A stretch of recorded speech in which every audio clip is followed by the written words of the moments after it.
With the NBA season nearing its end, the playoffs are only days away.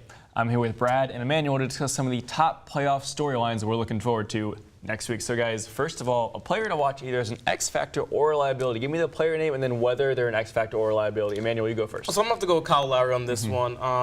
And I'm going to go with the X factor just because of the Raptors really need him to show up this year. They've always had the struggle of LeBron, and they could not beat LeBron. They could not overcome LeBron. In the past 3 years, they have not been able to beat that team in the playoffs, as well as they've been swept in the last 2 semifinals. So now that LeBron is out, they're really going to need Kyle Lowry to show up if they want to make it to the finals.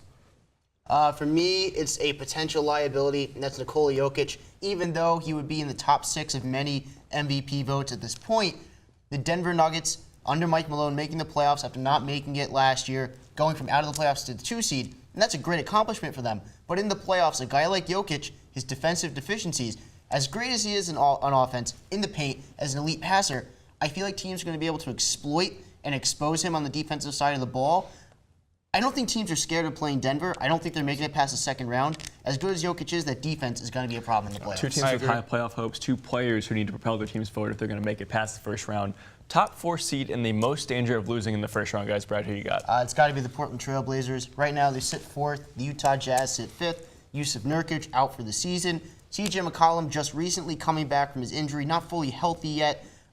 Last year, they played New Orleans in the first round, got destroyed. So they're a lesser team than that, and they're playing a better team than they played last year. And this year's Utah Jazz, under Quinn Snyder, are going to harass them defensively. They're not going to have a defensive answer for Donovan Mitchell and all those 4 role versus players. 5 always a tough matchup. It is, and I'm actually going with the 4 versus 5 as well, but I'm going to the East side. I'm going with the Boston Celtics. Yep, You know, if you look at the Boston Celtics and how they've struggled this year, they've had a lot of ups and downs. On Sunday, they had both Jason Tatum and Marcus Smart leaving. Jason Tatum left the game with the shin. Marcus Smart left the game with a hip contusion. And they're also going to need their role players who step up. And I'm not really saying their role players step up this year. Indiana's a great team, too. Indiana's a great team. They're young. They're tenacious. I love how they play defense as well. They're first in points allowed, third in steals, and they give up the 4th fewest fouls as well. Boston had a great first half of the season. Second half, they were struggling. You guys are right. All right.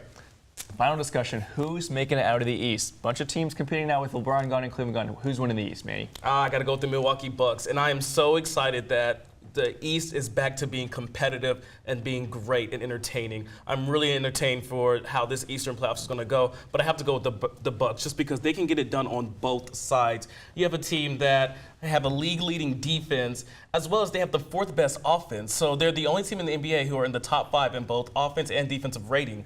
I love how they play. They outscore opponents by 9 points per 100 possessions. I really just like the Bucks.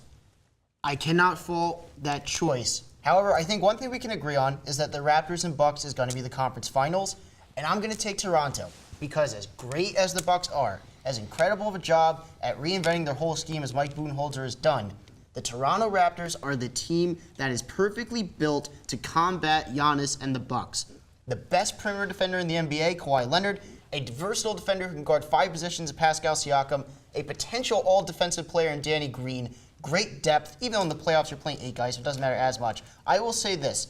It is going to be a 7-game series. Definitely. I think they're very evenly matched. And then the offensive side of the ball, I think something to look at, Marc Gasol is going to be able to take full advantage of Brook Lopez, who Milwaukee desperately needs on the offensive side of the ball. We talked about defensive liabilities at center earlier. I think Marc Gasol could make Brook Lopez one in the conference finals. I want to go back to something that you said about Kawhi Leonard. And I love Kawhi Leonard, and he is a great defender, one of the best defenders in the NBA. Yeah. But he's never really faced Giannis Antetokounmpo because he's been on the West. He's not really faced Giannis like that, so he doesn't really have experience facing. But he's been in the East all season. But they played 3 times. They played 3 times, and Giannis has really gotten the better of Toronto. Great matchups coming up, no doubt about that. We're so excited here. Guys, it is playoff season. We cannot wait to see who takes home the Larry O'Brien Trophy this year. Up next, Andrew and I will discuss the best ejections in sports history.